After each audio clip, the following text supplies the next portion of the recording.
CM Siddaramaiah ಮೂಡ ಹಗರಣದ ಹೊಣೆಯನ್ನು ಹೊರಬೇಕು. ಸಿಎಂ ಸ್ಥಾನಕ್ಕೆ ಸಿದ್ದರಾಮಯ್ಯ ರಾಜೀನಾಮೆಯನ್ನ ಕೊಡಬೇಕು. ನಿಮ್ಮ ರಿಪಬ್ಲಿಕ್ ಕನ್ನಡಕ್ಕೆ ಸಂಸದ ಜಗದೀಶ್ ಶೆಟ್ಟರ್ ಹೇಳಿಕೆಯನ್ನು ಕೊಟ್ಟಿದ್ದಾರೆ. ನರೇಂದ್ರ ಮೋದಿ ಸರ್ಕಾರ ಯಶಸ್ವಿ ಅಧಿವೇಶನ ನಡೆಸುತ್ತದೆ. ಮಹಾರಾಷ್ಟ್ರದಲ್ಲಿ ಕಾಂಗ್ರೆಸ್ ಅಸ್ತಿತ್ವವನ್ನೇ ಕಳೆದುಕೊಂಡಿದೆ. ನವದೆಹಲಿಯಲ್ಲಿ ಸಂಸದ ಜಗದೀಶ್ ಶೆಟ್ಟರ್ ವಾಗ್ದಾಳಿಯನ್ನ ನಡೆಸಿದ್ದಾರೆ. ಸಿಎಂ ಸಿದ್ದರಾಮಯ್ಯನವರ ವಿರುದ್ಧವಾಗಿ ನಿಮ್ಮ ರಿಪಬ್ಲಿಕ್ ಕನ್ನಡಕ್ಕೆ ಸಂಸದ ಜಗದೀಶ್ ಶೆಟ್ಟರ್ ಹೇಳಿಕೆಯನ್ನ ಕೊಟ್ಟಿದ್ದಾರೆ. ನರೇಂದ್ರ ಮೋದಿ ಸರ್ಕಾರ ಯಶಸ್ವಿ ಅಧಿವೇಶನವನ್ನ ನಡೆಸುತ್ತದೆ. ಮಹಾರಾಷ್ಟ್ರದಲ್ಲಿ ಕಾಂಗ್ರೆಸ್ ಅಸ್ತಿತ್ವವನ್ನೇ ಕಳೆದುಕೊಂಡಿದೆ. ನವದೆಹಲಿಯಲ್ಲಿ ಸಂಸದ ಜಗದೀಶ್ ಶೆಟ್ಟರ್ ವಾಗ್ದಾಳಿ ನಡೆಸಿದ್ದಾರೆ. ಇಂದು ಸಂಸತ್ ಅಧಿವೇಶನ ಆರಂಭ ಆಗ್ತಾ ಇದೆ. ಇದಕ್ಕೆ ಸಂಬಂಧಪಟ್ಟಂತೆ ಸಾಕಷ್ಟು ಚರ್ಚೆಗಳು ಕೂಡ ಆಗ್ತಾ ಇರ್ತಕ್ಕಂಥದ್ದು. ಕೇಂದ್ರ ಸರ್ಕಾರದ ಮಸೂದೆಗಳ ಸಂಬಂಧಪಟ್ಟಂತೆ ನಿರ್ಧಾರಗಳೇನಿದೆ, ಈ ನಿರ್ಧಾರಗಳಿಗೆ ಇಂದು ಕಾಂಗ್ರೆಸ್ ಯಾವ ಅಸ್ತ್ರವನ್ನು ಹೂಡುತ್ತೆ ಅದೆಲ್ಲವೂ ಕೂಡ ಈ ಒಂದು ವಿಚಾರವಾಗಿ ಚರ್ಚೆ ಆಗ್ತಾ ಇರ್ತಕ್ಕಂಥದ್ದು. ಇದೀಗ ನಮ್ಮ ಜೊತೆ ಮಾತನಾಡಲಿಕ್ಕೆ ಮಾಜಿ ಸಿಎಂ ಹಾಗೂ ಸಂಸದರಾದ ಜಗದೀಶ್ ಶೆಟ್ಟರ್ ಅವರಿದ್ದಾರೆ. ಅವ್ರನ್ನ ಮಾತನಾಡ್ಸೋಣ. ಸರ್, ಇಂದು ಅಧಿವೇಶನ ಆರಂಭ ಆಗ್ತಾ ಇದೆ. ಅಧಿವೇಶನದಲ್ಲಿ ಕಾಂಗ್ರೆಸ್ ಹಲವು ಅಸ್ತ್ರಗಳನ್ನು ಹೂಡಿದೆ ಎನ್ನುವಂಥದ್ದು. ನೋಡಿ, ಒಂದು ಅಧಿವೇಶನ ಅನ್ನುವಂಥದ್ದು ಮತ್ತು ಭಾರತೀಯ ಜನತಾ ಪಾರ್ಟಿ ನೇತೃತ್ವದ ಅಲಯನ್ಸ್ NDA ಸರ್ಕಾರ ಬಂದ ಮೇಲೆ ನರೇಂದ್ರ ಮೋದಿಯವರ ನಾಯಕತ್ವದಲ್ಲಿ, ಅಮಿತ್ ಶಾ ಅವರ ನಾಯಕತ್ವದಲ್ಲಿ ಭಾಳ ಒಂದು ಯಶಸ್ವಿಯಾಗಿ ಅಧಿವೇಶನ ನಡೆಸ್ತಿದ್ದೇವೆ.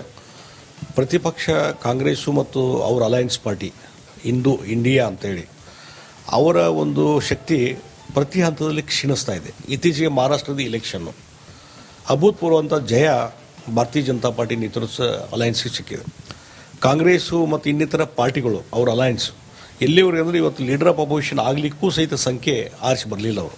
ಆ ರೀತಿ ಒಂದು ಕ್ಷೀಣವಾದಂಥ ಒಂದು ಶಕ್ತಿ ಇಲ್ಲಿ ಇರುವಂಥ ಸಂದರ್ಭದಲ್ಲಿ ನಾನು ಹೇಳ್ತೀನಿ, ಪಾರ್ಲಿಮೆಂಟ್ನಲ್ಲಿ ಇವತ್ತು ವಕ್ತ್ ವಿಷಯವಾಗಿ ಏನೊಂದು ಅಮೆಂಡ್ಮೆಂಟ್ ಕಾನೂನು ಬರೋದಿದೆ, ಬಿಲ್ಲು, ಅದ್ರ ಬಗ್ಗೆ ಚರ್ಚೆ ಆಗಬೇಕಾಗಿದೆ. ಮತ್ತು ಇನ್ನೂ ಹಲವಾರು ಬಿಲ್ಗಳ ಬಗ್ಗೆ ಚರ್ಚೆ ಆಗಬೇಕಾಗಿದೆ ಮತ್ತು ಜ್ವಲಂತ ಸಮಸ್ಯೆಗಳ ಬಗ್ಗೆಯೂ ಚರ್ಚೆ ಆಗಲಿಕ್ಕೆ ಸಾಧ್ಯ ಇದೆ.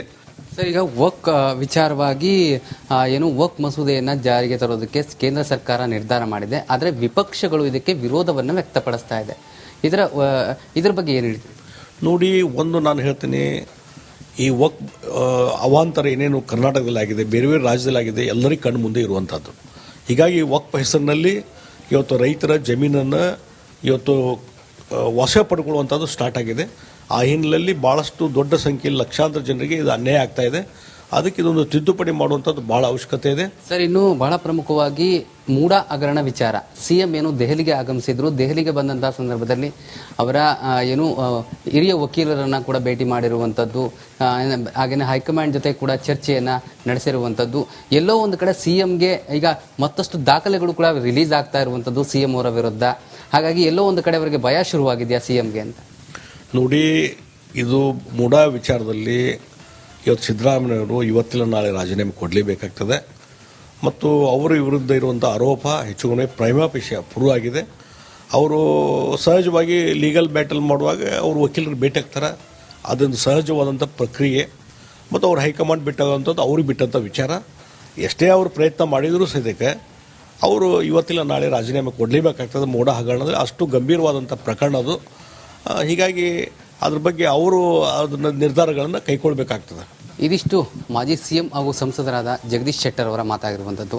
ಕ್ಯಾಮ್ರಾ ಪರ್ಸನ್ ಮನೀಶ್ ಜೊತೆ ನಟೇಶ್ ರಾಜಣ್ಣ, ರಿಪಬ್ಲಿಕ್ ಕನ್ನಡ, ನವದೆಹಲಿ.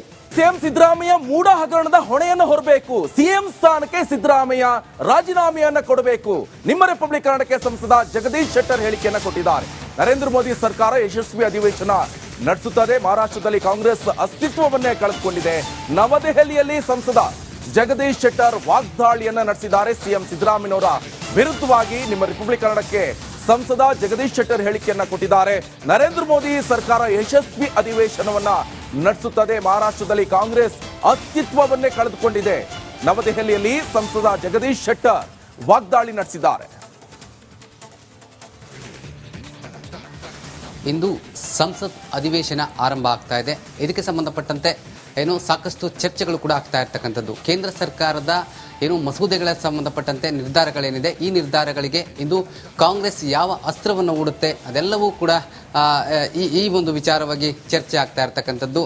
ಇದೀಗ ನಮ್ಮ ಜೊತೆ ಮಾತನಾಡಲಿಕ್ಕೆ ಮಾಜಿ ಸಿಎಂ ಹಾಗೂ ಸಂಸದರಾದ ಜಗದೀಶ್ ಶೆಟ್ಟರ್ ಅವರಿದ್ದಾರೆ. ಅವ್ರನ್ನ ಮಾತನಾಡ್ಸೋಣ. ಸರ್, ಇಂದು ಅಧಿವೇಶನ ಆರಂಭ ಆಗ್ತಾ ಇದೆ. ಅಧಿವೇಶನದಲ್ಲಿ ಕಾಂಗ್ರೆಸ್ ಹಲವು ಅಸ್ತ್ರಗಳನ್ನು ಹೂಡಿದೆ ಎನ್ನುವಂಥದ್ದು. ನೋಡಿ, ಒಂದು ಅಧಿವೇಶನ ಅನ್ನುವಂಥದ್ದು ಮತ್ತು ಭಾರತೀಯ ಜನತಾ ಪಾರ್ಟಿ ನೇತೃತ್ವದ ಅಲಯನ್ಸ್ NDA ಸರ್ಕಾರ ಬಂದ ಮೇಲೆ ನರೇಂದ್ರ ಮೋದಿಯವರ ನಾಯಕತ್ವದಲ್ಲಿ ಅಮಿತ್ ಶಾ ಅವರ ನಾಯಕತ್ವದಲ್ಲಿ ಭಾಳ ಒಂದು ಯಶಸ್ವಿಯಾಗಿ ಅಧಿವೇಶನ ನಡೆಸ್ತಿದ್ದೇವೆ. ಪ್ರತಿಪಕ್ಷ ಕಾಂಗ್ರೆಸ್ಸು ಮತ್ತು ಅವರ ಅಲಯನ್ಸ್ ಪಾರ್ಟಿ ಇಂಡಿಯಾ ಅಂತೇಳಿ ಅವರ ಒಂದು ಶಕ್ತಿ ಪ್ರತಿ ಹಂತದಲ್ಲಿ ಕ್ಷೀಣಿಸ್ತಾ ಇದೆ. ಇತ್ತೀಚೆಗೆ ಮಹಾರಾಷ್ಟ್ರದ ಇಲೆಕ್ಷನ್ನು ಅಭೂತಪೂರ್ವಂಥ ಜಯ ಭಾರತೀಯ ಜನತಾ ಪಾರ್ಟಿ ನೇತೃತ್ವ ಅಲಯನ್ಸ್ಗೆ ಸಿಕ್ಕಿದೆ. ಕಾಂಗ್ರೆಸ್ಸು ಮತ್ತು ಇನ್ನಿತರ ಪಾರ್ಟಿಗಳು ಅವರ ಅಲಯನ್ಸ್ ಎಲ್ಲಿವರೆಗೆ ಅಂದರೆ ಇವತ್ತು ಲೀಡರ್ ಆಫ್ ಅಪೋಸಿಷನ್ ಆಗಲಿಕ್ಕೂ ಸಹಿತ ಸಂಖ್ಯೆ ಆರಿಸಿ ಬರಲಿಲ್ಲ ಅವರು.